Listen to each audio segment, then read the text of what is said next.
নমস্কাৰ অনিমাৰ পাকঘৰ চেনেলটোলৈ আপোনালোকক স্বাগতম জনাইছোঁ। আজি মই আপোনালোকলৈ লৈ আহিছোঁ আলু পৰঠাৰ এটা ৰেচিপি। আহক তেনেহ'লে আমি ভিডিঅ'টো আৰম্ভ কৰোঁ। তাৰ বাবে মই লৈ লৈছোঁ 3টা আলু। এনেকৈ আলুকেইটা বইল কৰি লৈছোঁ।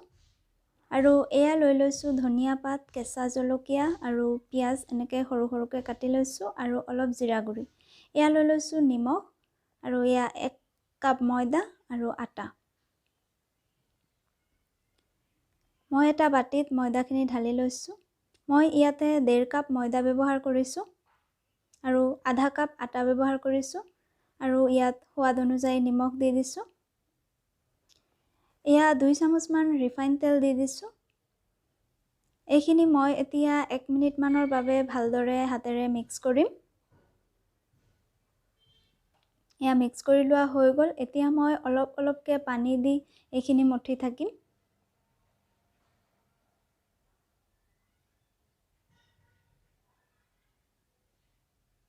এয়া আৰু অলপ পানী দি লৈছোঁ।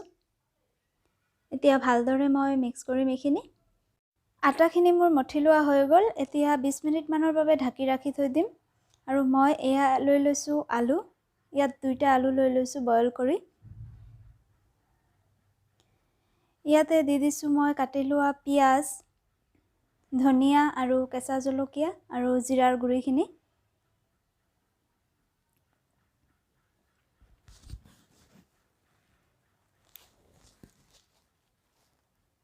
এতিয়া ইয়াত দি দিম সোৱাদ অনুযায়ী নিমখ। গোটেইখিনি এতিয়া ভালদৰে মিক্স কৰি ল'ম। এয়া মিশ্ৰণটো ৰেডি হৈ গৈছে। এফালে মোৰ আটাটো কোমল হৈ আহিছে, চাব পাৰিছে 20 মিনিট পিছত এয়া বহুত সফ্ট হৈ গৈছে।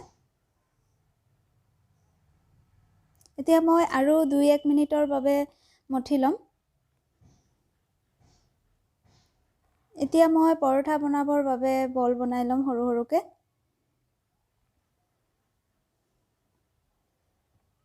এয়া মোৰ এটা বল বনোৱা হৈ গ'ল। এনেদৰে বাকীকেইটাও বনাই ল'ম। এয়া মোৰ বলকেইটা বনোৱা হৈ গ'ল। এতিয়া মই অলপ ময়দা দি লৈছোঁ।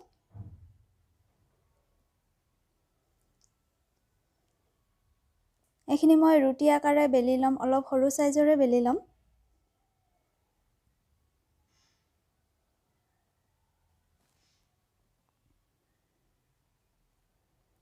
এতিয়া ইয়াৰ মাজত আলুখিনি দি দিম।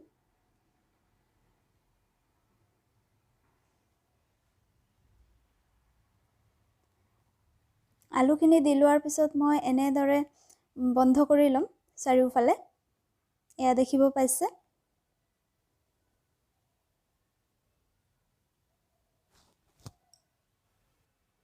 এয়া বন্ধ কৰি লোৱা হৈ গ'ল।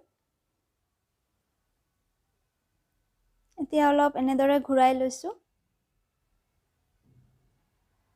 তেতিয়াহ'লে আলুখিনি ওলাই নাযায়, প্ৰেছ কৰি লওঁ। এয়া দেখিব পাইছে মুখটো ধুনীয়াকৈ বন্ধ হৈ গৈছে। মই এতিয়া হাতেৰে লাহে লাহে প্ৰেছ কৰিম এনেকৈ।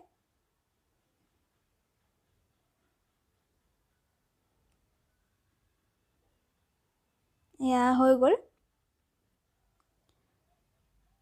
মই এতিয়া অলপ ময়দা দি দিছোঁ। ময়দাখিনি এনেকৈ দি তাৰপিছত মই আৰু বেলি ল'ম। এনেদৰে লাহে লাহে প্ৰেছ কৰি বেলি ল'ম।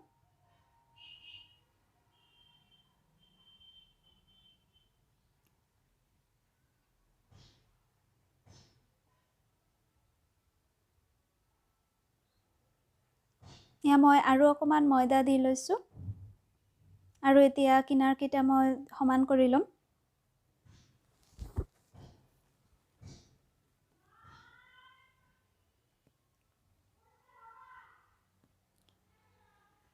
এয়া মোৰ পৰঠাটো বনোৱা হৈ গ'ল। এয়া দেখিব পাইছে ইমানটো কৰি বেলি লৈছোঁ মই।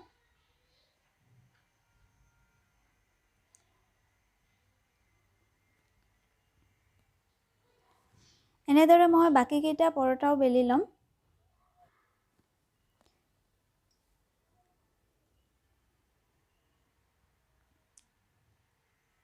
এয়া মুখটো এনেদৰে বন্ধ কৰি লৈছোঁ। এনেদৰে মই গোটেইকেইটা পৰঠা বনাই ল'ম। এয়া মোৰ পৰঠাকেইটা বনাই লোৱা হৈ গ'ল।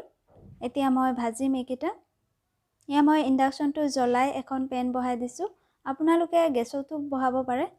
আৰু মই টাৱাখনত তেল নিদিয়াকৈ এনেকৈয়ে দি দিছোঁ পৰঠাটো। তেলটো মই পিছত ব্যৱহাৰ কৰিম। এয়া এটা ছাইড হৈ আহিছে। এতিয়া মই লুটিয়াই দিছোঁ।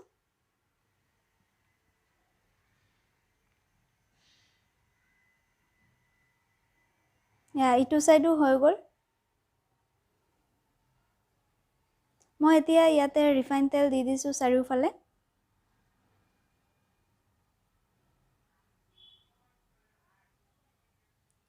তেলৰ সলনি ঘিউ ব্যৱহাৰ কৰিব পাৰে, ঘিউ বা বাটাৰ। এয়া চাওক ধুনীয়াকৈ ফুলি উঠিছে।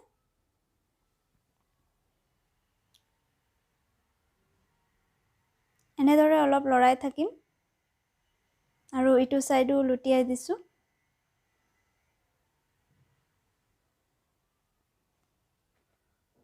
এতিয়া মই পৰঠাখন নমাই লৈছোঁ। এনেদৰে মই বাকীকেইটা পৰঠাও ভাজি ল'ম।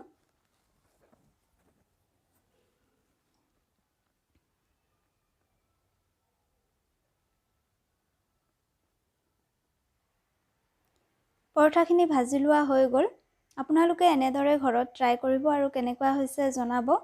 আৰু মোৰ চেনেলটো যদি এতিয়ালৈকে ছাবস্ক্ৰাইব কৰা নাই, ছাবস্ক্ৰাইব কৰি ল'ব আৰু লাইক আৰু শ্বেয়াৰ কৰিব। ভিডিঅ'টো চোৱাৰ বাবে ধন্যবাদ।